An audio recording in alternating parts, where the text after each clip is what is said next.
काहे मुंह फुलैले बारिश रे? बोल ना। ई टिकुली तो तोरे फैमिली के हो। कारे सुनो तो नहीं कि स्कूल भर में सबसे तेज ते ही रोली हो। हाँ जी। तो फेल कैसे हो गई हो? तेरे कारण मारे के दिमाग का चौली उड़ी आ जाई। हम ये कहते नहीं रात भर बतियावे के। सुना का हुआ है? एक चुटकी सिंदूर की कीमत तुम क्या जानो रमेश बाबू। अरे बताओ ना का हुआ है, हमसे नाराज हो का?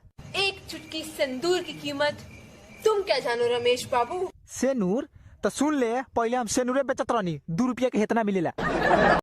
ऐ स्नेहा, हम तुमसे बेइंतहा मोहब्बत करते हैं। झूठ बोले कौवा काटे, काले कौवे से डरियो। सुनो ऐसा बात रहित नु तो कहिए कौआ काट के हमरा के मुआ देल रहित।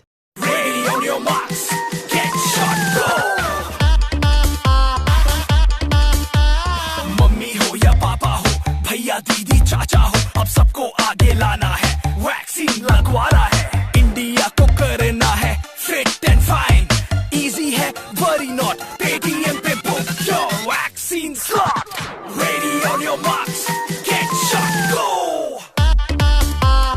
Paytm Pay book your vaccine. सुन रही हो? हाँ बोलिए ना। जा रहे हैं रांची शूटिंग पे।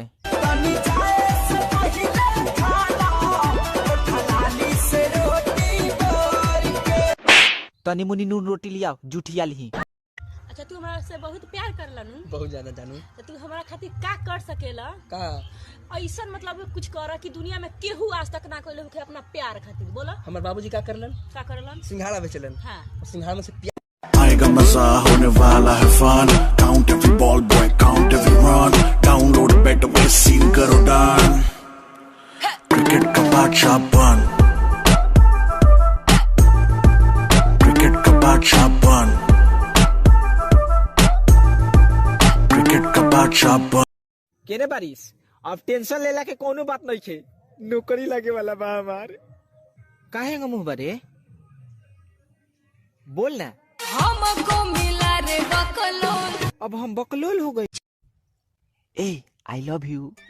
जब देखा चलावेला मुंह उठा के, क्यों देखी तो कहाँ सोची? कुछ ना सोची। तो 8 बजे पीछे वाली कोठरी में हम आ जाए। बाप रे, हम ना जाए, मुंह में भूत रहेला।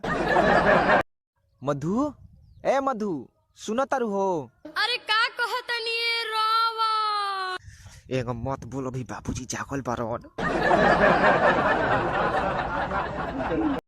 सुनो, मैं रोज रोज के किच-किच से तंग आ गई हूँ, मुझे तलाक चाहिए। तलाक? ये लो चॉकलेट खाओ। मुझे मना रहे हो? मना रहे हो?